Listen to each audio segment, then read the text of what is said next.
Hi everyone, welcome to our YouTube channel black diamond. अगर आप हमारे चैनल पर नए हैं तो हमारे चैनल को जरूर सब्सक्राइब कर दीजिएगा। ब्लैक डायमंड चैनल माइनिंग से रिलेटेड चैनल है।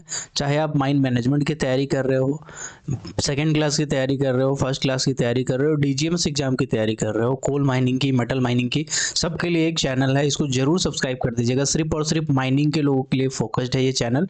आप अगर मैनेजमेंट की कर रहे हो तैयारी तो अब तो जरूर सब्सक्राइब कीजिएगा। तो चलिए आप डायरेक्टली टॉपिक पे आता हूँ। तो आज का जो वीडियो है वो एक एजुकेशनल वीडियो है, जिसमें मैं माइंड मैनेजमेंट का एक टॉपिक क्लियर करने वाला हूँ, आप लोगों के साथ डिस्कस करने वाला हूँ। अगर वो टॉपिक आपको अच्छा लगता है और आप चाहते हो कि माइनिंग की क्लासेस ज्वाइन करो, यानी चाहे आप फर्स्ट क्लास मैनेजर की पेपर दे रहे हो डीजीएमएस एग्जाम के लिए, चाहे आप सेकंड क्लास मैनेजर की पेपर दे रहे हो, अगर माइंड मैनेजमेंट आपके सिलेबस में है और आप क्लास ज्वाइन करना चाहते हो एमएमएलएस पेपर के लिए, यानी कि mind management legislation and general safety की पेपर के लिए अगर आप ज्वाइन करना चाहते हो तो व्हाट्सएप पे मैसेज करके बताइएगा। व्हाट्सएप नंबर है 6200670155। चलिए अब शुरू करते हैं क्लासेस को। तो आज का जो टॉपिक है वो है कॉन्फ्लिक्ट। कॉन्फ्लिक्ट मैनेजमेंट का एक इंपॉर्टेंट टॉपिक है। कॉन्फ्लिक्ट का मतलब क्या होता है समझिएगा।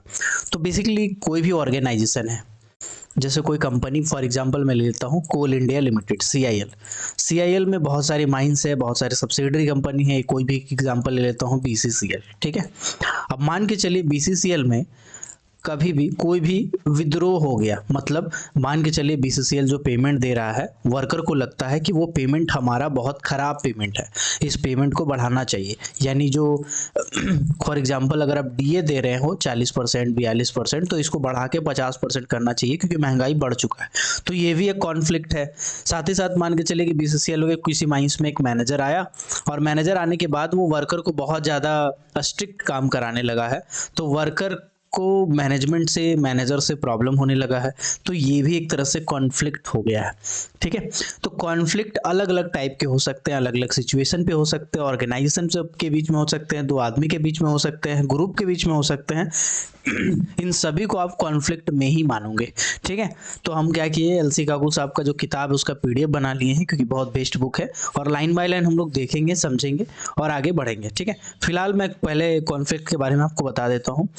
कॉन्फ्लिक्ट का मतलब है कोई भी ऑर्गेनाइजेशन में दो आदमी के बीच में, दो इंडिविजुअल के बीच में झगड़ा हो जाए, या कोई बात को लेके विद्रोह हो जाए, मनमुटाव हो जाए, कोई ग्रुप को लेके हो जाए, ठीक है, या कोई दो डिपार्टमेंट के बीच में हो जाए, कोई ऑर्गेनाइजेशन के बीच में हो जाए। फॉर एग्जांपल सीआईएल एक अलग ऑर्गेनाइजेशन है, सेल एक अलग ऑर्गेनाइजेशन है, इन दोनों के बीच भी कॉन्फ्लिक्ट हो जाए, कंपटीशन हो जाए, कॉन्फ्लिक्ट हो जाए, तो ये सब कुछ आप कॉन्फ्लिक्ट में मानेंगे। कॉन्फ्लिक्ट अलग अलग टाइप के हो सकते हैं। कॉन्फ्लिक्ट का अनडिजायरेबल और डिजायरेबल दो टाइप के आपके बेसिकली रिजल्ट होते हैं। तो हम लोग एक एक करके सब चीजों को देखते हैं। चलिए, अब वीडियो पे नए हैं तो, चैनल पे नए हैं तो वीडियो को जरूर लाइक कर दीजिएगा, पुराने हैं तब भी लाइक कर दीजिएगा। चलिए आते हैं किक करके। तो देखो एलसी काकू साहब का एक किताब आता है एमएमएलएस करके, उसमें जो मैनेजमेंट का पोर्शन दिया हुआ है, एक तरह से समझिए कि शॉर्ट नोट्स है, ठीक है। अगर इसको आप डिटेल में समझते हैं तो आपको बहुत अच्छा गाइडलाइन मिलेगा, लेकिन पूरा डिटेल में अगर आपको पढ़ना है तो फिर आपको अलग अलग मैनेजमेंट की किताब पढ़ने पड़ेंगे, क्योंकि ये नोट्स है, एक शॉर्ट नोट्स जैसा आप कह सकते हो कि वैसा, ऐसा नहीं कि इसको पढ़ के आप पूरा नंबर उठा सकते हो, ये गाइडेंस के लिए दिया हुआ है, ठीक है। चलिए, बोला गया है where there is collaboration there में भी कॉन्फ्लिक्ट। जहां पर भी कोलिब्रेशन होता है, कोलिब्रेशन मतलब बहुत सारे वर्कर के बीच का कोलिब्रेशन, या वर्कर प्लस ऑफिशियल के बीच का, ऑफिशियल प्लस मैनेजमेंट के बीच का, तो इसको हम लोग क्या बोलते हैं, इसको कोलिब्रेशन बोलते हैं। तो कह रहा है कि जहां भी कोलिब्रेशन होगा वहां पे कॉन्फ्लिक्ट होगा। जैसे हम कहते हैं ना कि घर में चार बर्तन रहेंगे तो आपस में बजेंगे ही भैया, तो वही वाला बात है, जहां चार आदमी रहेगा वहां झगड़ा भी होगा, वहां कॉन्फ्लिक्ट भी होगा, ठीक है। इसके बाद बताया है conflict is a part of organisational life. Conflict organisational life का एक हिस्सा है। ऐसा नहीं कि बिना कॉन्फ्लिक्ट का लगातार बहुत सालों से चल रहा है, कोई वर्कर के मन में कुछ गलत नहीं आया, दूसरे वर्कर के लिए, दूसरे कंपनी के लिए, दो ऑर्गेनाइजेशन के बीच में, ऑफिशियल स्टाफ, कुछ ना कुछ कॉन्फ्लिक्ट होता ही है। Because of complex relationship and task interdependence, मतलब एक दूसरे से इंटरडिपेंडेंस टास्क होता है। जैसे फॉर एग्जांपल इलेक्ट्रिकल वाला आया आपके माइंस में और कुछ बनाया, मान के चलिए लाइट लगाना था, वो लाइट लगाया, उसके बाद माइनिंग वाला काम करने लगा सही से। लेकिन अगर इलेक्ट्रिकल वाला लाइट नहीं बना पाता किसी टेक्निकल कारण की वजह से, तो माइनिंग वाला माइंस में काम नहीं कर पाता, तो उस सिचुएशन में दिक्कत होता, दोनों के बीच में कॉन्फ्लिक्ट होता, ठीक है। तो ये भी हो सकता है। इसके बाद बोला गया है it is a process that begins with when one party perceives that another party has negatively affected. ये तब स्टार्ट होता है जब एक आदमी को, जब एक पार्टी को लगता है कि उसके साथ गलत हुआ है, तब जाके वो शुरुआत होता है। और इसके बाद फिर और is about negatively effect something the first party care about. मतलब कुल मिलाकर के कहा जाए तो दो पार्टी के बीच में हो सकता है, दो ऑर्गेनाइजेशन के बीच में हो सकता है, दो ग्रुप के बीच में हो सकता है। जब भी होता है किसी एक को लगता है कि वो कुछ ना कुछ नेगेटिव इम्पैक्ट हो रहा है, नेगेटिव हो रहा है उसके साथ, गलत हो रहा है उसके साथ, तो उस केस में कॉन्फ्लिक्ट स्टार्ट होता है। फिर यहाँ पे लिखा हुआ है जो मैंने बताया अभी आपको, कॉन्फ्लिक्ट में बी बिटवीन द इंडिविजुअल। जैसे कि मैंने बताया कि दो वर्कर के बीच में हो गया लड़ाई, ठीक है, दो वर्कर के बीच में लड़ाई हो गया किसी बात को लेके, ठीक है, तो ये हो गया इंडिविजुअल के बीच में, है ना। मान लीजिए मस्ती मजाक कर रहा था, मस्ती मजाक में गाली वाली दे दिया एक दूसरे को, तो एक कोई आदमी को एक तो बुरा लग गया, तो फिर वो बहसबाजी करने लगा, मारा पीटी पे उतर गया। तो ये सब क्या है, कॉन्फ्लिक्ट का हिस्सा है। ये तो ऑर्गेनाइजेशन में होता ही है, आज ना हो, कल ना हो, परसों हो, ठीक है, कभी ना कभी होता है, लेकिन होता ही है, ये एक पार्ट है। कॉन्फ्लिक्ट बेसिकली ऑर्गेनाइजेशन का पार्ट है। तो चाहे ये दो इंडिविजुअल के बीच में हो सकता है, या फिर इंडिविजुअल एंड ग्रुप के बीच में हो सकता है, इंडिविजुअल के बीच में हो सकता है, ग्रुप के बीच में हो सकता है, ठीक है। जैसे फॉर एग्जांपल हम लोग क्या करते हैं, माइनिंग में बहुत सारी जगह पे गैंग चलाते हैं। एक गैंग में मान के चलिए 4 आदमी रखे, 1 2 3 4, ठीक है। और कोई एक आदमी है जैसे फॉरमैन है, ठीक। फॉरमैन क्या करता है, इस गैंग को उसके काम के हिसाब से एक वेजेस का बेसिकली रजिस्टर होता है जिसको भरता है, ठीक है, जिसको हम लोग बोलते हैं डेली भरना, डेली वेजेस का जो एक रजिस्टर होता है उसको भर रहा है। तो मान के चलिए ऐसा है कि फॉरमैन है या ओवरमैन है, जब वेजेस का लिखा पढ़ी कर रहा था, तो गुस्सा से कम कर दिया किसी गैंग का, है ना, गुस्सा से कम कर दिया। हो सकता है गैंग वाला उसका बात नहीं सुन रहा, उससे झगड़ा हुआ हो, फॉरमैन का कोई बात को लेकर मनमुटाव हुआ हो, तो फॉरमैन क्या किया, सबका पैसा घटा दिया उस गैंग का। तो ये पूरा का पूरा ग्रुप के साथ, ये फॉरमैन के साथ हो गया है झगड़ा। तो फॉरमैन तो एक पर्टिकुलर आदमी था, तो जब ग्रुप का कभी एक पर्टिकुलर पर्सन के साथ हो जाए तो फिर उसको इस कैटेगरी में रखा गया। तो ऐसा है कि इंडिविजुअल का ग्रुप के साथ भी हो सकता है, इंडिविजुअल का आपस में भी हो सकता है, ग्रुप का डिपार्टमेंट का हो सकता है, जैसे माइनिंग वाला डिपार्टमेंट है, ठीक है, और एक इलेक्ट्रिक वाला डिपार्टमेंट है, ओके, और एक मैकेनिकल वाला डिपार्टमेंट है, ओके।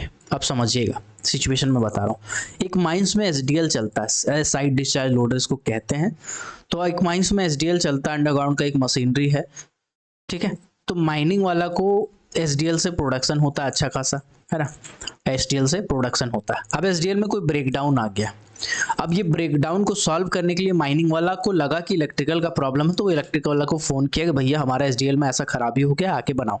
इलेक्ट्रिक वाला आया, आके चेक किया, बोला कि नहीं ये हमारा प्रॉब्लम नहीं है, इसमें कुछ ऐसा मशीनरी पार्ट है जो मैकेनिकल वाला का काम है। अब मैकेनिकल वाला को बुलाया गया, मैकेनिकल वाला आया, चेक किया, बोला भैया मैकेनिकल वाला का काम नहीं है, ये काम है इलेक्ट्रिकल वाला का।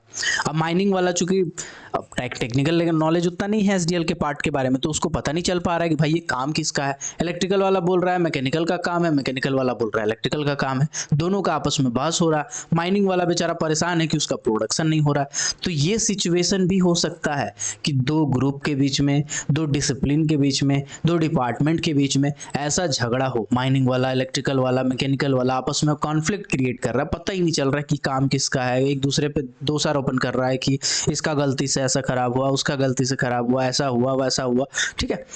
तो ये बोला गया है बिटवीन ग्रुप और डिपार्टमेंट। एग्जाम्पल बोला गया है people in line staff position, people in different department.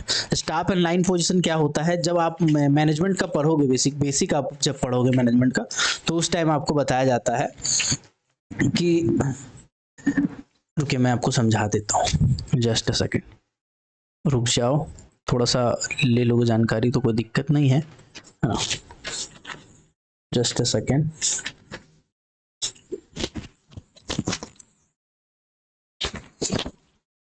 Just a second, तब तक वीडियो को लाइक कर दीजिए अगर आप नए हैं तो, ठीक है। देखिए जो ऑर्गेनाइजेशन होते हैं ना, वो अलग अलग टाइप के होते हैं। ऑर्गेनाइजेशन, इसके बारे में भी वीडियो बनाऊंगा, माइंड मैनेजमेंट का मैं बहुत सारा वीडियो लेके आना चाहता हूँ, बस आपका सपोर्ट चाहिए।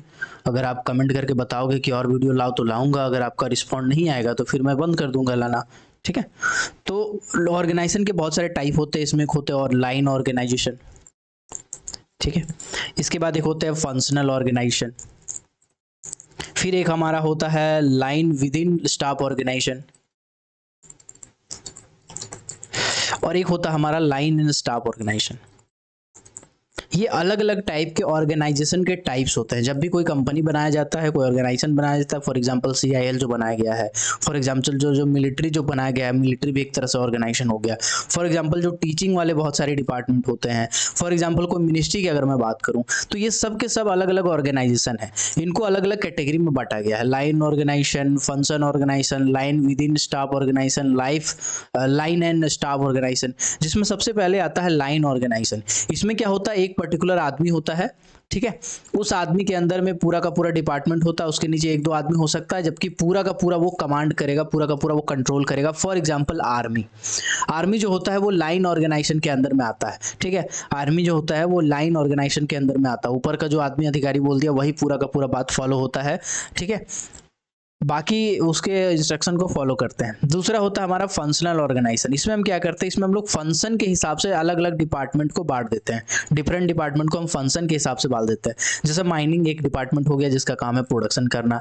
जैसे इलेक्ट्रिकल एक डिपार्टमेंट हो गया जिसका काम है इलेक्ट्रिकल अप्लाइंसेस से लेकर इलेक्ट्रिकल जितनी भी चीज़ें हैं माइंस में उसको देखना। जैसे मैकेनिकल एक डिपार्टमेंट हो गया, माइनिंग में होता है ना इलेक्ट्रिकल डिपार्टमेंट, ये सब मशीनरी वगैरह का ऑपरेशन कंट्रोल करते हैं।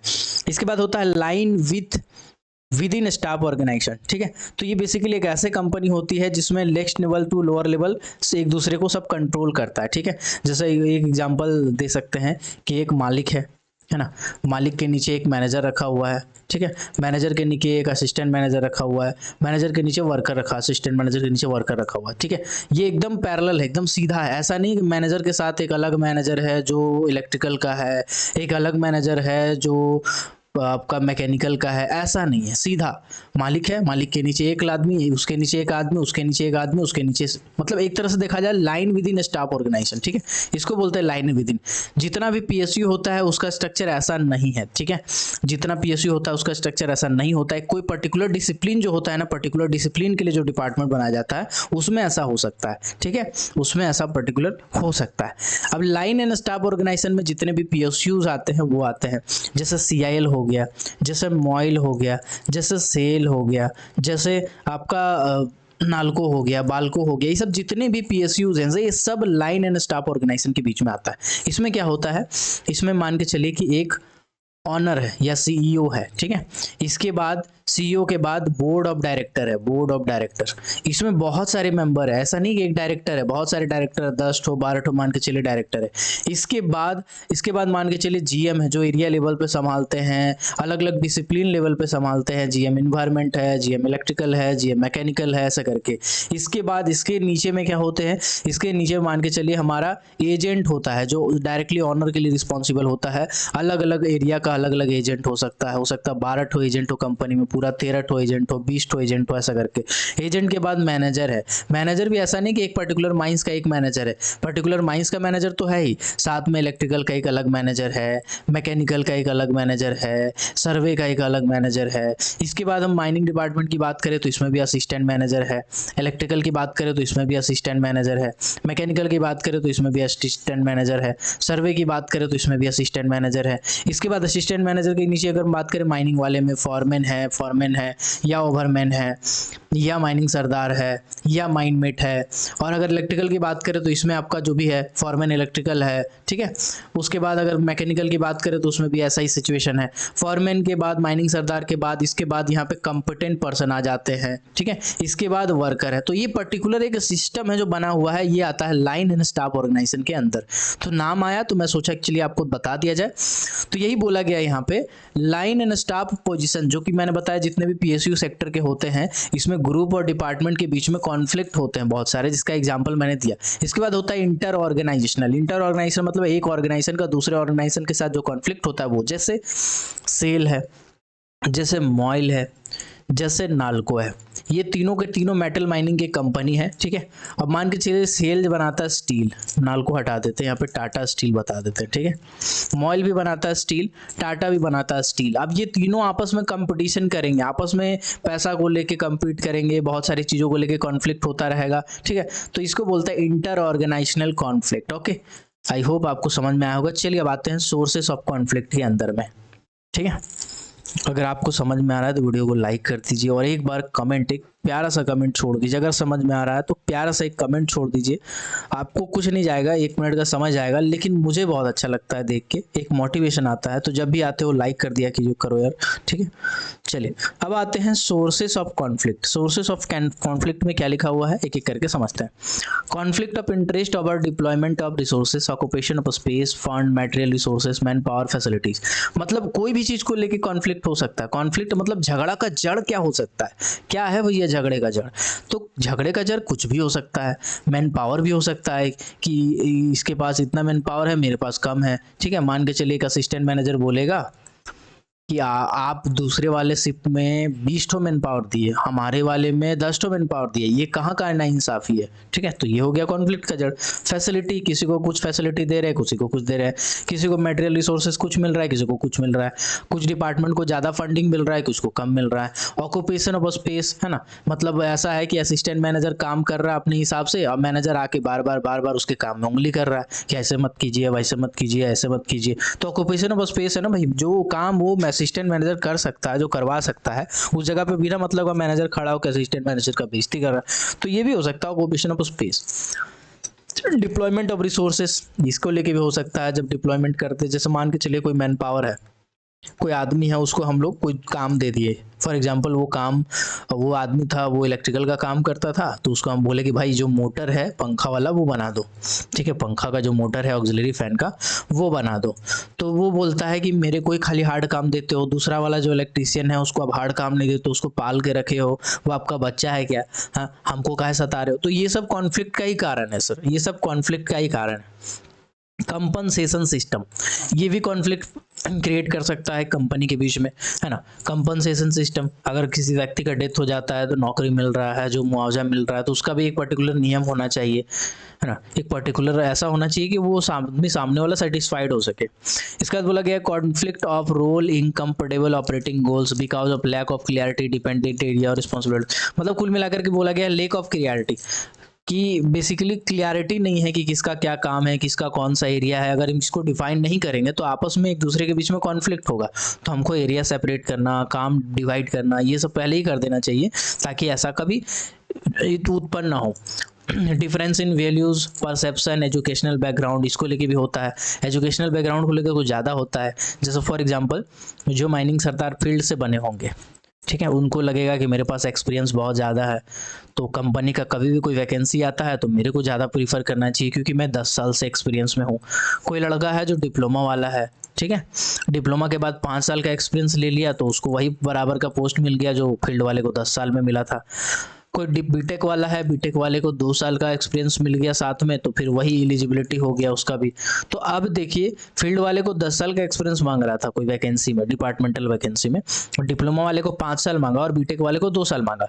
तो आपस में तीनों का कॉन्फ्लिक्ट हो गया, ठीक है, कि एजुकेशनल बैकग्राउंड के बेसिस पे कि भाई हम कुछ ज़्यादा एक्सपीरियंस है, कोई कहता हम ज़्यादा पढ़े लिखे हैं। तो इन चीज़ों को लेके बहसबाजी, कॉन्फ्लिक्ट होना, ये सब होता ही है, ठीक है। कोई कंपनी है, कोई ऑर्गेनाइजेशन है, तो होता ही। तो इन चीज़ों को कभी भी नजर ऐसे दिल पे लेने की जरूरत नहीं है। डिफरेंस इन वैल्यूज, कुछ आदमी कहते हैं कि वर्कर को लेके चलो, साथ में काम करो। कुछ व्यक्तियों का ऐसा सोच है, कुछ व्यक्तियों को मानना है कि वर्कर हमसे, हमारा एक अलग ओहदा है, हम एक अलग पोस्ट पे है, वर्कर एक अलग पोस्ट पे है, अगर इससे ज़्यादा दोस्ती यारी करेंगे तो फिर इससे काम नहीं करा पाएंगे। तो अलग अलग टाइप की सोच, अलग अलग टाइप की वैल्यूज़ है, परसेप्शन है, इससे रिलेटेड बहुत सारा कॉन्फ्लिक्ट होता है। इसके बाद बोला गया है लेक ऑफ कम्युनिकेशन, सही तरीके से अगर हमको सूचना नहीं मिला, सही तरीके से अगर किसी का बात मेरे तक नहीं पहुंच रहा है, तो फिर उसमें भी हो सकता है। ऑर्गेनाइजेशनल नेग्लेक्ट है, ऑर्गेनाइजेशन अगर किसी डिपार्टमेंट को, डिसिप्लिन को ज़्यादा ही नेग्लेक्ट कर रहा है, तो उस केस में झगड़ा होता है ना। Disturb among people in organisation, कुछ जो अफवाहें फैलती है वो भी बहुत घातक हो जाती है। Personal characteristic of member in organisation, मान के चलिए किसी का पर्सनल कैरेक्टरिस्टिक है कि बहुत गुस्से वाला आदमी है, तो हर व्यक्ति तो झेल नहीं सकता है ना गुस्सा भाई। अब आते हैं constructive conflict and undesirable conflict, ठीक है। कंस्ट्रक्टिव क्या होता है, देखो जो आपका कुछ ना कुछ फायदा करे, जिससे कंपनी को फायदा हो, ऑर्गेनाइजेशन को फायदा हो, ठीक है, व्यक्ति को फायदा हो, इसको हम बोलेंगे कंस्ट्रक्टिव कॉन्फ्लिक्ट। और जो घाटा करे, जो लड़ाई झगड़ा करा दे, मारपीट करवा दे, लड़ाई करवा दे, एक तनाव पैदा कर दे, इसको बोलेंगे अनडिजायरेबल कॉन्फ्लिक्ट। जैसे फॉर एग्जांपल कंस्ट्रक्टिव कॉन्फ्लिक्ट में क्या हो सकता है, एक healthy competition. Healthy competition, for example मैं आपको समझाता हूँ। आप है फर्स्ट शिफ्ट में, आपके बाद वाला सेकंड शिफ्ट में, और फिर है थर्ड शिफ्ट नाइट वाला।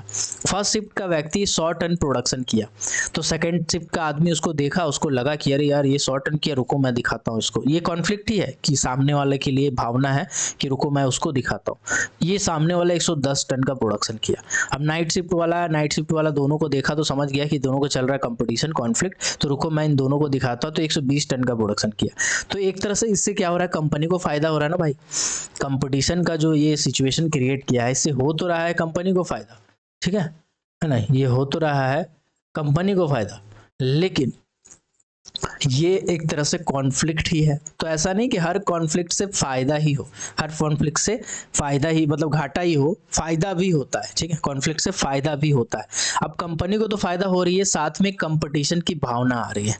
जब हेल्दी कंपटीशन होता है ना, तो ये बहुत अच्छा चीज़ है, इससे कंपनी को फायदा होता है, इससे लोगों को फायदा होता है।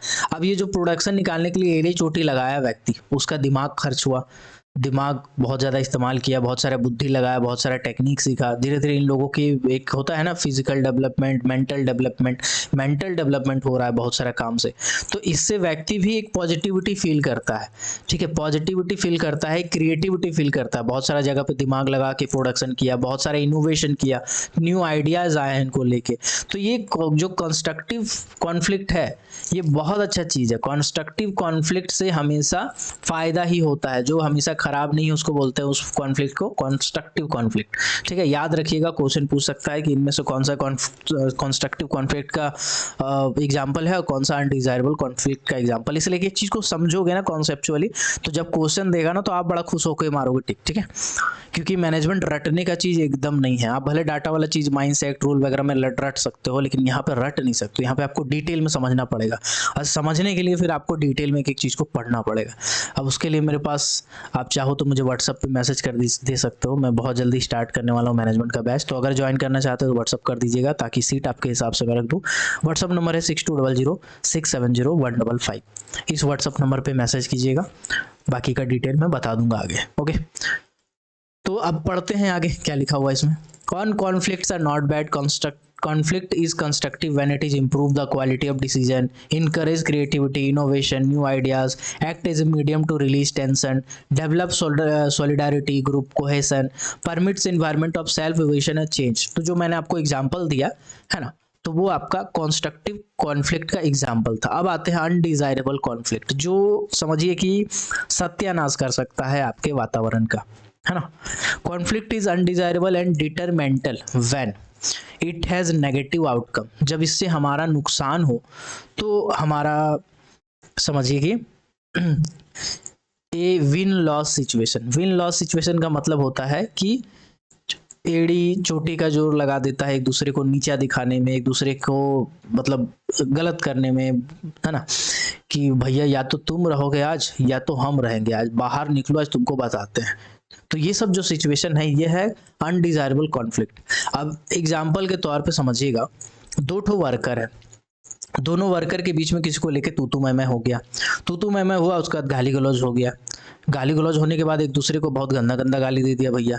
तो अब ये दोनों एक दूसरे का खून का प्यासा हो गया है, दोनों एक दूसरे को बोल रहा है कि तू बाहर निकल, तेरे को बताता हूँ मैं, माइंड से बाहर निकलो, यहाँ तो तुमको बहुत सारा आदमी पकड़ लेगा, हमको पकड़ लेगा तो झगड़ा हो नहीं पाएगा, लेकिन बाहर निकलो, बाहर में तुमको बताते। एक दूसरे का खून का प्यासा है, आंखों में खून सवार है भैया, एक दूसरे को मार डाले, काट डाले, ऐसा वाला हिस्सा है दोनों का, ऐसा वाला हिसाब किताब। तो ये आपका अनडिजायरेबल टाइप का कॉन्फ्लिक्ट है। कैसा है अनडिजायरेबल टाइप का, कैसे सॉर्ट आउट कराना है वो भी मैं बताऊंगा। ये क्या है, अनडिजायरेबल टाइप के कॉन्फ्लिक्ट है। जैसे एग्जाम्पल में बताया, जैसे मैंने एग्जाम्पल अभी दिया आपको, ठीक है। इससे अब प्रोडक्शन लॉस हो रहा है। आप देखिए, मान के चलिए दो वर्कर लड़ाई कर रहा है आपस में, ठीक है। अब 10 ठो आदमी है जो वहाँ पे काम कर रहा है, तो 10 ठो आदमी ऐसा तो नहीं कि अपना काम करते रहेगा, लड़ाई देखते रहेगा, ऐसा तो नहीं करेगा। पावड़ा घमेला जो भी है, मशीन वशीन सब हटाएगा साइड में, दोनों को बचाएगा, दोनों को रोकेगा, दोनों को समझाएगा, अलग अलग जगह लेके जाएगा। इसको मान के चलिए मैनेज करने में 3 से 4 घंटे का समय गया, ठीक है। तो 3 से 4 घंटे का प्रोडक्शन भी तो घटा भैया, प्रोडक्शन भी तो कम हुआ। 3 से 4 घंटे हमारा टाइम तो बर्बाद हुआ, 3 से 4 घंटा लोगों की एनर्जी भी तो नेक्स्ट हुआ उसमें बचाने समझाने में। तो ये सब जो सिचुएशन है ये बहुत खराब सिचुएशन है, ठीक है। आगे बोला, इट रिजल्ट इन डिस्ट्रस्ट, एक दूसरे के ऊपर भी भरोसा नहीं कराता है, कौन अपना आदमी है कौन पराया आदमी है पता नहीं चलता है, बहुत सारे अफवाहें फैलती है ना। मान के चलिए एक दूसरे के साथ झगड़ा किया, ठीक है, झगड़ा किया तो खाली बोला बोली हुआ था, तो दूसरा जो आदमी सुना वो जाके सामने वाला किसी को थर्ड पार्टी को बताया कि अरे वो दोनों आपस में एक दूसरे का कॉलर पकड़ लिया था, ऐसा ऐसा गाली दे दिया था, मार दिया, एक दूसरे का खून निकाल दिया, ऐसे कर दिया वैसे कर दिया। तो जो अफवाहें हैं वो इसमें बहुत घातक सिद्ध होती हैं, तो अफवाहों को उड़ने से बचाना चाहिए। इसके बाद बोला है सिम्टम्स ऑफ अनडिजायरेबल कॉन्फ्लिक्ट का क्या सिम्टम्स है, इसको समझते हैं। Conflict is recurring in nature, जैसे रिकरिंग डिपॉजिट होता है ना, जो लगातार बढ़ता जाता है बढ़ता जाता है बढ़ता जाता है, ऐसे ही जो कॉन्फ्लिक्ट होता है ना भैया, ये लगातार बढ़ता जाता है। आज दो वर्कर के बीच में हुआ झगड़ा, कल क्या होगा, इस वर्कर का एक अलग पार्टी बन जाएगा, मतलब 10 आदमी इस वर्कर को सपोर्ट करेंगे, 10 आदमी इस वर्कर को सपोर्ट करेंगे कि नहीं ये गलत है, कोई बोलेगा नहीं नहीं ये गलत है, फिर आपस में पार्टी पार्टी के बीच में झगड़ा हो सकता है। तो बहुत बड़ा सिचुएशन भी हो सकता है छोटा सा झगड़ा से। तो इसको कैसे आप दबा दो झगड़े को, भी इसमें लिखा हुआ है, मैं आगे बताऊंगा आपको। इट एक्सीलेट फास्ट, बहुत जल्दी फैलता है ये, है ना। People speak more think less, इसमें क्या है, आदमी बोलता ज्यादा है सोचता कम है, ठीक है। बोलता ज्यादा, बोलता है ना कि भाई हाथी, कोई बोलता हाथी उड़ रहा था, हाथी उड़ रहा था, तो सामने वाला सोचता नहीं है कि हाथी उड़ रहा था, बोलता नहीं नहीं हाथी उड़ रहा था, उड़ के मेरे खिड़की में भी बैठा था आज। तो वही वाला स्थिति है कि आदमी बोलता ज्यादा, इसमें सोचता कम है, दिमाग को एकदम साइड कर देता है। और वर्कर लेबर तो भैया सोचिए मत, ठीक है। अगला बोला गया है कॉन्फ्लिक्ट रिमेन्स डोरमेंट। डोरमेंट का मतलब होता है कि जो कॉन्फ्लिक्ट है, मान के चलिए आप इसको समझा बुझा के सबको काम पे लगा दिए, आदमी काम पे तो लग गया, लेकिन ये थोड़ा देर के लिए शांत हो गया, फिर जब कभी कोई मैटर होगा ना तो अचानक से फटेगा और सब आपस में यही फिर झगड़ा होगा बहुत भयंकर, है ना। एक सडनली एक्सप्लोड होने सिंपल मैटर को, छोटा मोटा बात होगा तो बहुत वर्षों का जो कॉन्फ्लिक्ट है वो फट जाएगा, टूट जाएगा। अब जो क्वेश्चन है, ये भी क्वेश्चन बहुत बार आता है, स्टेजेस ऑफ कॉन्फ्लिक्ट। इसमें अलग अलग टाइप का जो स्टेटमेंट है इसको आपको याद करना पड़ेगा। खैर मैं समझाता हूँ आपको याद करने की जरूरत नहीं पड़ेगा, ठीक है। कॉन्फ्लिक्ट जो होते हैं उसके अलग अलग स्टेजेस होते हैं। जैसे फॉर एग्जांपल कैंसर के अलग अलग स्टेज होते हैं। फर्स्ट स्टेज क्यूरेबल होता है, सेकंड स्टेज में बहुत सारा कीमियो वगैरह बहुत कुछ कराना पड़ता है, थर्ड स्टेज में मतलब चांसेस कम होते हैं। तो इसी तरह से जो कॉन्फ्लिक्ट होते हैं इनके भी बहुत सारे स्टेजेज होते हैं। एक होता है लेटेंट स्टेज, एकदम शुरुआती स्टेज। एक होता है perception stage in which conflict is personalise, manifested conflict और कॉन्सिक्वेंसेस स्टेज। अब हम इसको लेके एक एग्जाम्पल देते हैं, इस एग्जाम्पल से हम लोग इसको समझने की कोशिश करेंगे, ठीक है। एक एग्जाम्पल से समझते, क्योंकि ऐसे टेक्निकल भाषा जाओगे रटने तो रट के कोई मतलब नहीं बाबू, आप लाख रट लो मैनेजमेंट का पोर्शन, एग्जाम में जाओगे रट के जाओगे कुछ नहीं हो पाएगा आपसे, आप एक क्वेश्चन नहीं बना पाओगे। आपको पूरा कॉन्फिडेंस रहेगा कि हमने सही टिक मारा है, फिर बाद में आके देखोगे गलत था, वो क्वेश्चन ही गलत था, ऐसा आपको लगेगा, ठीक है। देखो ऐसा है, एक एग्जांपल मैं देता हूँ। एक फॉरमैन है माइनिंग वाला, या माइंडमेट है, या तो कोल माइंस में ओवरमैन है, या माइनिंग सरदार है। एक उदाहरण देते हैं, किस माइंस में होता है किस माइंस में नहीं, ऐसा बोलने का कोई मतलब नहीं है, उदाहरण देते हैं। ये फॉरमैन क्या करता है, माइंडमेट, ओवरमैन और माइनिंग सरदार, इसके अंदर में हर शिफ्ट में बहुत सारे व्यक्ति हैं, ठीक है, बहुत सारे व्यक्ति हैं जिसको ये काम करवाता है, और उस काम के हिसाब से उसका डेली वेजेस भरता है। डेली वेजेस मतलब जो हर दिन का हिसाब किताब है, कितना काम किया, कितना पैसा देना है नहीं देना है, उसके हिसाब से बढ़ता है। अब जब वेजेस को भरता है तो वेजेस आपका थोड़ा बढ़ा के भरता है सबका, ताकि जो उसका वेतन हो वो थोड़ा अच्छा मिल जाए सबको, ठीक है, ऐसा करता है। ओके, अब क्या है, अब एग्जाम्पल मैं देता हूँ, समझिएगा। मान के चलिए एक आदमी है जिसका नाम है रामा, ठीक है। ये जो आदमी है इसको कोई बताया, कोई थर्ड पार्टी था, कोई चुगलखोर था, ठीक है, चुगलखोर को बोलिए थर्ड पार्टी, ठीक है। इसका काम कुछ नहीं, इसका काम है अफवाह फैला। तो ये थर्ड पार्टी जो था, चुगलखोर जो था, वो चुगलखोर जब डेली वेजेस का रजिस्टर भर रहा था कि कितना किसको पैसा देना है नहीं देना है, जब ओवरमैन, फॉरमैन, माइंडमेट, फॉरमैन जो भी है भर रहा था, तो ये चुगलखोर चुपके से देख लिया। अब देखने के बाद जाके रामा को बता दिया कि रामा तुम्हारा वाला जो भरा है ना फॉरमैन, बहुत कम पैसा भरा है रे भाई, बहुत कम पैसा भरा है, इतना कम भरा है, ऐसे हो गया है वैसे हो गया है, उसको इतना दिया, उसको इतना दिया, तुमको इतना कम दिया, अरे बाबा। और रामा जो लड़का है वो बहुत गुस्सेल प्रवृत्ति का लड़का है, इसको लग गया है आग, ये हो गया है एकदम आगम आग, समझिए, लालम लाल हो गया आग में लालम लाल, ठीक है। तो ये जाके आपसे पूछा कि सही बात है क्या सर, ऐसा हुआ है क्या सर, मेरा कम भरा है क्या सर। तो आप उसको शांत रखने के लिए बोल दिए कि नहीं नहीं भैया ऐसा नहीं है, गलत बात है, सब शांत हो जाइए, ऐसा कुछ नहीं है, ठीक है। तो वो शांत हो गया। तो अभी जब इसको पता चला तो ये क्या था, ये लेटेंट स्टेज था, ये शुरुआती हिस्सा था, शुरुआती। ठीक है, अब परसेप्शन क्या होता है, परसेप्शन, परसेप्शन स्टेज में आपको बताता हूँ।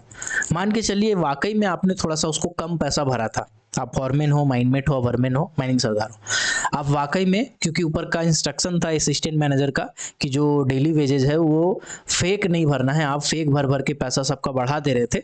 लेकिन ऊपर से ऐसा नौबत आ गया विजिलेंस से लेके, जब कुछ भी ऊपर का बात है, असिस्टेंट मैनेजर वगैरह सब प्रेशराइज करने लगा कि जो काम जितना करेगा उसको उतना ही पैसा देना, तो उस हिसाब से आपने सबका डेली भरा। अब ये आदमी देखा, अब इसको पता चल गया कि नहीं आप गलत बता रहे हो। तो जब उसको पता चल गया, उसको बोलेंगे परसेप्शन स्टेज। लेटेंट स्टेज में वो कंफ्यूजन में था, लेटेंट स्टेज में वो कंफ्यूजन में था कि सही है कि गलत है, पता ही नहीं उसको। परसेप्शन स्टेज में वो कंफर्म हो गया कि भैया हमारा भर दिया है, हमारा भर दिया, अवेयर हो गया है, हमारा जो हिसाब किताब है वो कम कर दिया गया, हमारा जो पैसा है वो कम कर दिया गया, इसको पता चल गया है। ठीक है, अब क्या है, अब ऐसा है कि वो ले रहा है पर्सनली, वो क्या हो रहा है, यो पर्सनली ले रहा है कि सब आदमी को इतना ज़्यादा मिल रहा है और मेरे को इतना कम मिल रहा है, एकदम अपने पे ले लिया। वो अपने पे लेना बोलते हो ना, कि अपने पे ले लिया है, पर्सनलाइज हो गया उसका। ठीक है, तो कॉन्फ्लिक्ट जब वो अपना अपना और आप, मतलब होता है ना, जैसे एक फॉरमैन है, एक वर्कर है, दोनों के बीच में आपसी मतभेद होने लगा अब इस चीज़ को लेके। ठीक है, तो इसको बोलते हैं हम लोग पर्सनलाइज्ड, मतलब पर्सनली ले लिया है वो, आपके बातों को, आपके जो आपने जो भरा है उसको पर्सनली ले लिया है। ठीक है, अब ये वो स्टेज होता है जब आपको बोला जाता है कि भैया, मन में इसका मन में रहता है कि एक बार बस बाहर मिलेगी आदमी को, मैं बताता हूँ, मैं इसे झगड़ता हूँ। ये झगड़ने वाला स्टेज है, ये है वो वाला स्टेज जब बस अब फटने वाला है बारूद। ठीक है, ये वो वाला स्टेज है जब बारूद फटने वाला है ना। अब क्या है, अब है मैनिफेस्टेशन, मैनिफेस्टेड कॉन्फ्लिक्ट स्टेज। इसमें क्या होता है, इसमें अब आ गया खुल के आपके सामने और आके अब झगड़ा करने लगा, आपको धमकी देने लग रहा है कि तू समझाएगा मेरे को, तू बताएगा मेरे को, 20 साल से मैं माइंस चला रहा, तू मेरे को समझाएगा क्या करना है नहीं करना, तू देगा मेरे को पैसा, तू तड़ाक होने लगा भैया। अब फॉरमैन ओवरमैन जो है वो बोल रहा है कि तू मेरे से ऐसे बात करेगा, तेरे को मैं देख लूंगा, तेरे को मैं सस्पेंड करा दूंगा, तेरा नौकरी खा जाऊंगा। तो मतलब ये अब जो वो स्टेज है ना, जब खुल के झगड़ा होने लगा, ये मजेदार स्टेज, देखने में बड़ा मजा आता है, मजाक कर रहा हूँ भाई, मजा नहीं आता, ऐसा होना नहीं चाहिए। तो ये स्टेज वो स्टेज है जब बस अब बस एक दूसरे को मारना ही बाकी रह गया, बाकी मुंह तो खुल ही गया है सबका, गाली गलौज भी हो सकता होने लगा हो, है ना, एक दूसरे को धमका धमकी भी होने लगा हो कि तेरे को मैं देख लूंगा, तेरे को तू देख लेगा। तो ये हो गया। इसके बाद आता है कॉन्सिक्वेंसेस स्टेज। अब ये होता है रिजल्ट वाला। ठीक है, ये होता है रिजल्ट वाला। अब इसमें क्या है, अगर फॉरमैन समझदार था या ओवरमैन समझदार था तो उसको समझाया कि ये देख ऐसा है, झगड़ा से कुछ होने वाला नहीं है, तो एक काम करते हैं, तुम्हारा हो सकता है कि फरवरी महीना का मैं कम पैसा भरा था, मार्च महीना में मैं तुम्हारा पैसा बढ़ा के भरूंगा ताकि फरवरी महीना का जो घाटा है वो मैं मैनेज कर दूं। तो ये हो गया कॉन्सिक्वेंसेस स्टेज। अब ये सुन के जो वर्कर था वो शांत हो गया, वर्कर बोला चलो आज कम कमाया कल ज़्यादा कमाएंगे, मैनेज हो जाएगा, पैसा हमारा बराबर हो जाएगा। ठीक है, या तो ऐसा किया फॉरमैन ओवरमैन कि वो बेवकूफ़ था, वो क्या किया, वो ऐसा किया कि जा तेरा नहीं बढ़ाता, जो करना है कर ले। तो वो चला गया मैनेजर के पास, और मैनेजर भी उसको यही बात बोल दिया कि पैसा जो तुम काम करेगा उसी हिसाब से मिलेगा, तुमको जो करना है करो। तो अब वर्कर समझ गया कि उसके हक में कुछ नहीं है, वो पावर नहीं है उसके पास कि कुछ आगे लेवल का वो कर सके, तो फिर वो अपने मन को मार के शांत हो गया है और फिर वापस से वो काम पे लग गया है। लेकिन अगर ये वर्कर ऐसा किया तो फिर से इसका कभी न कभी प्रभाव पड़ेगा और फिर से ये लेटेंट स्टेज पे चला गया, कभी दूसरे मुद्दे पे जिसमें वो फॉरमैन का कुछ बिगाड़ सकता है, उस मुद्दे पे फिर वो फॉरमैन का या ओवरमैन का कुछ बिगाड़ेगा। तो ये जो सिचुएशन मैंने आपको समझाया ना, ये सिचुएशन होता है माइंस में, और ये स्टेजेस जो आते हैं ये लाइफ में, माइंस में, कंपनी में जनरली देखने को मिलता है। ठीक है, चलिए मैं एक बार फिर से आपको पढ़ के सुना देता हूँ। Conflict is a dynamic process that does not appear suddenly but take some time to develop and passes through several stage. Conflict ऐसा नहीं कि तुरंत डेवलप हो जाता है, थोड़ा सा समय लगता है और एक एक करके स्टेज में अलग अलग टाइप के स्टेजेस से गुजरते हैं। जैसे लेटेंट स्टेज, लेटेंट स्टेज जैसे मैंने बताया ना कि कॉन्फ्लिक्ट इज हिडन, तो ये जो स्टेटमेंट है आपको याद कर लेना है, लेटेंट स्टेज में कॉन्फ्लिक्ट इज हिडन। ठीक है, तो ऐसा ऑप्शन पूछ देगा in which stage conflict is hidden, तो आपको बताना है in latent stage conflict is hidden. Parties compete for insufficient resources, मतलब उसको सही से जानकारी नहीं है कोई चीज़ का, है ना, differ in goals, try to organise independence, है ना, तो ये सब चीज़ें होता है लेटेंट स्टेज में। फिर आता है perception stage, the parties become aware of the latent stage, मतलब कि अब अवेयर हो चुका है, उसको इन्फॉर्मेशन मिल गया है कहीं से। फिर होता है stage in which conflict is personalised, अब ये पर्सनली ले लिया, जो मैंने बताया ना कि पर्सनली ले लिया है, अब हो गया है, अब वो अपने अपने ऊपर ले लिया, अपने पे ले लिया है। इन this stage both side in the conflict feel tension and experience and anxiety, इसमें टेंशन होने लगता है दोनों को, दोनों एक दूसरे के खिलाफ थोड़ा गुस्सा, एंग्जाइटी टाइप का फील करता है, अनकंफर्टेबल फीलिंग आने लगता है, ठीक है। इसके बाद आता है manifested conflict stage. Manifested conflict stage में क्या बताया, conflict changes from complete apathy to open aggression, मतलब पहले तो मन में दबा के रखा था, ठीक है, शब्दों से लगता था, ताना वाना मारता था एक दूसरे को, अब ओपन एग्रेशन हो गया, अब झगड़ा होने लगा, तू मैं करने लगा, एक दूसरे को गाली गलौज देने लगा है, तो ये हो गया मैनिफेस्टेड कॉन्फ्लिक्ट स्टेज। तो ये सब लाइन आपको याद रखना है, लाइन याद नहीं रहेगा, मुझे पता था, इसलिए मैंने एग्जाम्पल देके समझाया। जब आप इस लाइन को पढ़ोगे ना तो आपको समझ में आ जाएगा कि कौन से स्टेज में है, फिर आप आराम से टिक मार सकते हो। तो मैनेजमेंट कभी भी रटने का कोशिश मत कीजिए, समझने का कोशिश कीजिए, ठीक है। मैनिफेस्टेड स्टेज में खुल के गाली गलौज, खुल के एकदम बोला बोली होना शुरू हो गया, ठीक है, खुल के हो सकता है मारा पीटी भी शुरू हो गया, कॉलर वॉलर पकड़ के एक दूसरे को बस कि देख लेंगे तोरा वाला स्थिति हो गया, ठीक है। फिर आता है कॉन्सिक्वेंस स्टेज, मतलब फाइनल स्टेज जो मैंने बताया। In this stage we have the result of obvious conflict, conflict is either solve, या तो पूरी तरह से सॉल्व हो गया जो भी एग्जाम्पल मैंने दिया था, और नॉट सेटिस्फैक्ट्री सॉल्यूशन, अगर सेटिस्फैक्ट्री सॉल्यूशन नहीं मिला है तो फिर ये बोला गया है conflict goes back to latent stage to appear suddenly later on some trivial matter. आज अगर वो संतुष्ट नहीं हुआ है तो कल फिर वो बमकेगा किसी न किसी कारण से, इसलिए कोशिश कीजिए कि कॉन्फ्लिक्ट को पूरी तरह से सॉर्ट आउट कीजिए, ठीक है। आई होप यहां तक आपको समझ में आ गया होगा। अब आते हैं कॉन्फ्लिक्ट, है ना। अब बोला गया है कि मैनेजर का क्या कर्तव्य है, manager should try to detect a conflict in developing stage. Developing stage का मतलब शुरुआती दौर पे ही अगर उसको पकड़ लिया जाए और रिजॉल्व कर दिया जाए तो वो सबसे आसान होता है। तो मैनेजर, ये वाला ध्यान दीजिएगा, मैनेजर को ऐसा करना चाहिए कि कॉन्फ्लिक्ट को शुरुआती स्टेज में पकड़ के निपटा देना चाहिए, ठीक है। अब यहाँ पे जो किताबों में बातें लिखी गई है ये आपके वैल्यूज और बिलीफ को थोड़ा सा अफेक्ट करेंगी, लेकिन अगर डिपार्टमेंट में आपको काम करना है, किसी कंपनी में काम करना है, किसी ऑर्गेनाइजेशन में काम करना है, तो आपको अपने वैल्यूज, अपने बिलीफ, उसको कुछ देर के लिए कुछ मैटर में साइड में रखना पड़ता है, और आपको उस मैटर को सॉर्ट आउट करने के लिए कुछ ना कुछ ऐसा करना पड़ता है। तो चलिए एक एक करके हम लोग इसको समझते हैं और इसको समझते हैं, ठीक है। तो अब है कि how to resolve a conflict, conflict को हम कैसे सॉल्व करेंगे। तो देखिए ऐसा है कि कॉन्फ्लिक्ट दो टाइप के होते हैं, तो एक तो हो गया अनडिजायरेबल वाला और एक हो गया आपका कंस्ट्रक्टिव वाला।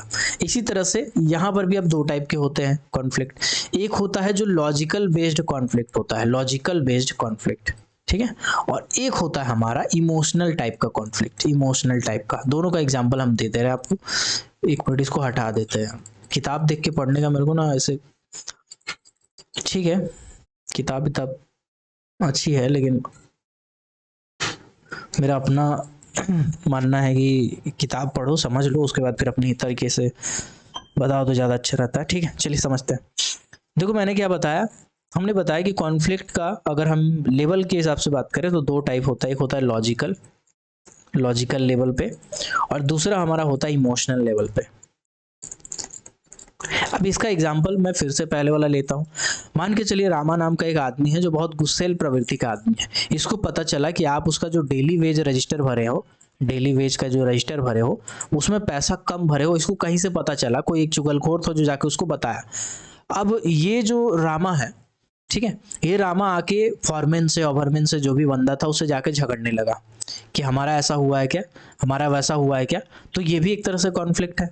तो आप अगर जो फॉरमैन है वो उसको वेज रजिस्टर निकाल के दिखाया कि देखो बाबू तुम्हारा वेज रजिस्टर के हिसाब से हम सही भरे हैं, तुम्हारा पूरी साफ सुथरा है, तुम्हारा पैसा ठीक है, तुम गलत सुना है, अफवाह है ये सब।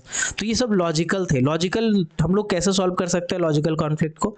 लॉजिकल कॉन्फ्लिक्ट को हम लोग सॉल्व करने के लिए बहुत सारे फैक्ट का सहारा ले सकते हैं, फिगर्स का सहारा ले सकते हैं, डाटा का सहारा ले सकते हैं, तो इससे तुरंत सॉर्ट आउट हो जाता है। लेकिन कुछ कॉन्फ्लिक्ट होते हैं जो इमोशनल लेवल पे होते हैं, ठीक है। जैसे मान के चलिए कि रामा नाम का एक व्यक्ति है जो बहुत गुस्सैल प्रवृत्ति का आदमी है और बहुत जल्दी भावुक हो जाता है वो, ठीक है। अगर उसको बोलेंगे कि जैसे आज आया वो आके बोला सर मेरा तबीयत खराब है, आज मेरे को घर जाना है, तो मेरे को घर जाने दीजिए, हाजिरी काटिए नहीं, तबीयत खराब है मेरा, क्योंकि सब जाता है, मतलब हम मेरा तबीयत खराब है वो आके बताया। तो एज ए असिस्टेंट मैनेजर होने के नाते, एज ए फॉरमैन होने के नाते हम उसको क्या किए, हम उसको मान के चलिए कि मना कर दिए कि नहीं नहीं, तबीयत खराब था तो ड्यूटी क्यों आया, नहीं आना था तुमको ड्यूटी, ड्यूटी आके तुम चला जाएगा, हाजिरी बना के चला जाएगा, हम बेवकूफ़ है क्या, हम पागल है क्या, तुम जाओ, नहीं मिलेगा तुमको छुट्टी, करना है काम करो, तुम घर जाएगा तुम्हारा हाजिरी काट देंगे। तो अब ये जो आदमी है रामा, ये सोचने लगा कि यार पिछले महीने, पिछले हफ्ता वो आदमी भी गया था, वो आदमी भी गया था, वो आदमी भी गया था, उसको कभी कुछ नहीं बोले, हम आज पहली बार इतना दिन के बाद मांगे हैं, तो हमको असिस्टेंट मैनेजर या जो फॉरमैन है वो तुरंत मना कर दिया है, ठीक है। तो ये इमोशनल हो गया इस चीज़ को लेके, वो पर्सनली ले लिया है, वो इमोशनल हो गया भैया कि हमारे साथ ही ऐसा भेदभाव क्यों, उसको जाने देता और हमको नहीं जाने देता, मेरा हाजिरी काट देगा, ऐसा करेगा वैसा करेगा, देख लेंगे उसको, ऐसे कर देंगे वैसे कर देंगे। तो भैया ये जो हिसाब किताब है ये बड़ा गंदा वाला है। तो इस टाइम क्या करना पड़ता है आपको, वैल्यू, जो आपका वैल्यू है, जो आपका बिलीफ है, उसको साइड में रखिए, उसको रखिए साइड में थोड़ा सा, और थोड़ा देर के लिए आपको कॉन्फ्लिक्ट ऐसा पैदा ना हो, उसको सॉर्ट आउट करने के लिए, अगर आप भाप लिए हो, आप अगर अच्छे मैनेजर हो, आप अगर अच्छे से मैनेजमेंट का पोर्शन को पढ़े हो, आप अगर समझ गए हो कि आने वाला टाइम में ये कॉन्फ्लिक्ट क्रिएट कर सकता है, आप उसका रिकॉर्ड को अच्छे से जान रहे हो कि वापस वाकई में अच्छा आदमी है, तो आप उसको तुरंत बोलो कि ठीक है, तुम्हारा तबीयत खराब है, तुमको हम एक आदमी देते हैं, तुम्हारा वो आदमी तुमको घर पहुंचा देगा, फिर वापस आ जाएगा, आराम से आओ, कोई दिक्कत नहीं है, तुम्हारा हाजिरी नहीं काटेंगे, तबीयत खराब हुआ है, ड्यूटी के दौरान हुआ है ना भाई, तुम 4 घंटा ड्यूटी कर लिया है, कोई बात नहीं, हम सॉल्व करते हैं इसको। तो यहाँ पे अपने वैल्यूज़ को, अपने बिलीव को थोड़ा साइड किया आप, तो कॉन्फ्लिक्ट हुआ ही नहीं। तो बहुत बार ऐसा सिचुएशन होता है कि आपको अपने वैल्यूज़, बिलीव को साइड में रखना पड़ता है, ठीक है। तो ये सब चीज़ों को आपको ध्यान देना पड़ता है जब आप कोई मैनेजमेंट वाले पोस्ट में हो तो। ओके, अब आगे पढ़ते हैं, बस इसको रीडिंग डालते हैं, आप समझ जाओगे। बोला गया how to resolve a conflict, conflict को कैसे आप रिजॉल्व करते हो। तो बोला गया कॉन्फ्लिक्ट में भी लॉजिकल हो सकता है, लॉजिकल लेवल पे, जैसे फैक्ट का कमी हो, फिगर का, डाटा का, रूल का, डिसीजन का, तो आप उसको दिखा के सॉल्व कर सकते हो। इट में भी at emotional level, emotional level पे भी हो सकता है, फीलिंग के बेसिस पे, है ना, सेंटिमेंट के बेसिस पे, जो कि मैंने आपको बताया। फिर क्या बोला गया, more than 90% conflict are at emotional level, ये क्वेश्चन आ सकता है, इसलिए हमें अंडरलाइन किया हुआ है। 90% से ज़्यादा जो मैटर होता है वो इमोशनल लेवल का होता है। लॉजिकल लेवल का सॉल्व करने में तो तुरंत आप डाटा दिखाओगे, फैक्ट दिखाओगे, फिगर दिखाओगे, तुरंत शांत हो जाएगा वो आदमी। लेकिन जो इमोशनल लेवल का होता है ना, जिसमें जज्बात को ठेस पहुंचे, दिल को ठेस पहुंचे, ऐसे कॉन्फ्लिक्ट को संभालना बहुत मुश्किल होता है, ठीक है। Logical conflict should be resolve with logic, logical conflict को लॉजिक के साथ समझाइए, संभालिए। Conflict at emotional level should be resolve at emotional level without questioning belief and values, जो कि मैंने अभी आपको बताया कि थोड़ा देर के लिए आपको बहुत बार ऐसा होता है कि वैल्यूज को, बिलीफ को साइड में रखना पड़ता है अगर आप सही तरीके से काम कराना चाहते हो। आप कहोगे नहीं मैं ईमानदार आदमी हूँ, मैं 8 घंटा ड्यूटी कराता हूँ, 8 घंटा मैं लगातार से काम करा रहा हूँ, और उस माइंस का आदमी ऐसा है कि 5-6 घंटा में काम खत्म करके घर चला जाता था। ये चल रहा था लगभग 5 साल से, 10 साल से ऐसा सिस्टम चल रहा था। आप आया, अब आके बोले 8 घंटा से 1 मिनट पहले मैं जाने नहीं दूंगा, तो अब पहले वो जो आदमी प्रोडक्शन करता था क्या करेगा, उसका प्रोडक्शन घटा देगा, ठीक है। तो ऐसा बहुत सारा लेवल क्रिएट कर देगा, तो फिर आपको भी वहां पे ऐसा करना पड़ेगा कि जो सिस्टम बना हुआ है वही सिस्टम को थोड़ा बहुत चेंजेस करें, अचानक से चेंज ना करें, धीरे धीरे धीरे धीरे धीरे धीरे करके हम चेंज करें, ताकि हमारा जो बिलीफ है या वैल्यूज है ना, उसको हम थोड़ा सा साइड में रख के कुछ दिन बर्दाश्त करें, फिर धीरे धीरे करके हम अगर चेंजेस लाना चाहते हैं तो लाए। अचानक से अगर हम आएंगे, आज बोलेंगे हम आ गए हैं, मैनेजर है नया माइंस का, ये जो सिस्टम 10 साल से चल रहा था वो बंद हो गया, तो वर्कर तो भैया बौखला जाएगा ना, तो कुछ ना कुछ आपको उसका नेगेटिव इम्पैक्ट देखने को मिलेगा, ठीक है। तो वो सब ना हो, इसीलिए बहुत बार आपको वैल्यूज और बिलीफ को साइड में रखना पड़ता है, आपको वहां पे कॉम्प्रोमाइज करना पड़ता है अपनी वैल्यूज से, अपने बिलीफ से। चलिए, ऐसा मैं नहीं कर रहा हूँ भैया, ऐसा किताब में लिखा है, ऐसा क्वेश्चन एग्जाम में आता है, इसीलिए मैं आपको पढ़ा रहा हूँ, मेरा ऐसा मानना है नहीं है, ऐसा मैं कुछ पर्सनल मत नहीं दे रहा हूँ आपको, ठीक है। अप्रोचेज आर, कैसे हम अप्रोच करें कॉन्फ्लिक्ट को सुधारने का। Avoidance bye focusing on interpersonal relation, ऐसा नहीं करें कि हम एक असिस्टेंट मैनेजर है तो असिस्टेंट मैनेजर होने के नाते हम ऐसा करेंगे कि किसी फॉरमैन को बहुत ज़्यादा मानेंगे, हम किसी माइंडमेट को हम गुस्सा के नज़र से देखेंगे, किसी फॉरमैन को हम ओवर टाइम दिए जा रहे हैं बुला बुला के, और माइंडमेट या फॉरमैन को हम इग्नोर कर रहे हैं, दूसरे वाले से झगड़ा कर रहे हैं, ऐसा नहीं करना है। इंटरपर्सनल रिलेशन कभी हमको रखना ही नहीं है। अगर काम कर रहे हैं तो कभी भी इस पे फोकस नहीं करना है, ठीक है। हमको अवॉइड करना है कि किसी के साथ हम इंटरपर्सनल रिलेशन, किसी के घर जा रहे हैं, बैठ रहे हैं, चाय पी रहे हैं, खाना खा रहे हैं, उसके बच्चों के साथ खेल रहे हैं, ड्यूटी में उसको खूब पैसा कौड़ी हम लुटा रहे हैं, है ना, ऐसा नहीं करना है कभी। ओके, जब भी मानना है सबको बराबर मानना है। जैसे घर का होता है ना, 4 बेटे हैं तो चारों को बराबर माना जाता है, वैसे ही आप अगर मैनेजर लेवल पे हैं तो आपके लिए सब बराबर होना चाहिए। ऐसा नहीं कि कोई पर्सनली आपका चचा का लड़का है और कोई आपका दुश्मन है, ऐसा नहीं। फिर बोला गया प्रॉब्लम सॉल्विंग अप्रोच, मेरा प्रॉब्लम सॉल्व करने का अप्रोच होना चाहिए, ऐसा नहीं होना चाहिए कि हम उसको दबा दें। ओपन डिस्कशन, खुल के पूछे कि भैया तुम्हारा समस्या क्या है बताओ। ऑब्जेक्टिव एनालिटिक, सबको एनालाइज करें। Emphasising the area of agreement, common goals, है ना, डी एम्फेसाइजिंग डिसएग्रीमेंट, ठीक है। तो ये सब हमको करना चाहिए। कॉम्प्रोमाइज़ करें, गिव एंड टेक वाला हिसाब है जो कि मैंने अभी आपको बताया। इंटरवेंशन बाय ए सीनियर, हो सकता है जब हमको कभी कुछ समझ में नहीं आए तो हम सीनियर का सहारा लें। माइंस में बहुत बार ऐसे लोग होते हैं जो बरगद के पेड़ होते हैं जिसके नीचे बहुत सारी छोटी छोटी झाड़ियाँ पनपती है, जन्मती हैं। तो जो सीनियर लोग होते हैं ना, उनका हमेशा आदर करें, रिस्पेक्ट करें, ठीक है। अगर आपका काम है जो आपके अंडर में अगर वो आते हैं तो काम के लिए आप उनको थोड़ा बहुत कर सकते हो स्ट्रिक्ट, लेकिन आपको हमेशा सीनियर को ध्यान में रख के चलना होता है, ठीक है। इंटरवेंशन बाय ए सीनियर, हम लोग क्या करेंगे, कभी कोई मुद्दा में अगर हमको समझ में नहीं आया तो हम सीनियर का सहारा ले सकते हैं। ओके, सीनियर बाय पोस्ट भी हो सकता है और सीनियर बाय एज भी हो सकता है। स्ट्रक्चरल चेंजेस, कुछ स्ट्रक्चरल में अगर हम चेंजेस कर दे तो कि ऐसा कॉन्फ्लिक्ट कभी पैदा ही ना हो। मान के चलिए एक गैंग में 4 आदमी है, चारों का आपस में झगड़ा हो रहा है तो चारों को हम तोड़ देंगे, अलग अलग गैंग में डाल देंगे, तो फिर हमारा झगड़ा का टेंशन खत्म हो जाएगा, है ना। Differing resolution with mutual consent, mutual consent मतलब दोनों पार्टी एग्री हो जाए, वैसा हम कुछ करेंगे। जैसे समाज में समझौता होता है ना, गांव में समझौता होता है, जो खाप पंचायत बैठता है, तो उसका क्या करना होता है, वो जनरली कॉमन जो आपका म्यूचुअल कंसेंट है, दोनों पार्टी मान जाए, उस जगह पे हम लोग बेसिकली ऐसा काम हम लोग करते हैं कि दोनों पार्टी हमारा एग्री हो जाए। Outcome of conflict resolution should be positive, जो कॉन्फ्लिक्ट होता है जब हम उसको रिजॉल्व करें तो रिजॉल्व होने के बाद उसका पॉजिटिव रिजल्ट आना चाहिए, दोनों के लिए बेनिफिशियल होना चाहिए। तो दो पार्टी आपस में झगड़ा कर रही थी, उन दोनों का हम झगड़ा ऐसा सॉर्ट आउट करेंगे कि दोनों को बराबरी का फायदा हो। आई होप ये छोटा सा पोर्शन कॉन्फ्लिक्ट का जो टॉपिक है वो आपको समझ में आ गया होगा। मैनेजमेंट का जितना टॉपिक है वो रटने वाला नहीं, समझने वाला है। तो अगर आप समझना चाहते हैं, आप अगर क्लासेस करना चाहते हैं मैनेजमेंट का, MMLS अगर आपका पेपर है, mind management legislation and general safety, चाहे आप फर्स्ट क्लास मैनेजर के एग्जाम में बैठ रहे हो, चाहे आप सेकंड क्लास एग्जाम में बैठ रहे हो मैनेजर के एग्जाम में, चाहे आप मेटल वाले में बैठ रहे हो, चाहे आप कोल वाले में बैठ रहे हो, अगर मैनेजमेंट आपका हिस्सा है और साथ में mind management legislation general safety पूरा कोर्स आपको मिलेगा। अगर आप करना चाहते हैं तो व्हाट्सएप पे 6200670155 इस पे व्हाट्सएप कर दीजिएगा। मिलते हैं किसी और टॉपिक में, किसी और वीडियो में, किसी और टॉपिक के साथ। तब तक के लिए keep watching, keep supporting, till then, Jai Hind.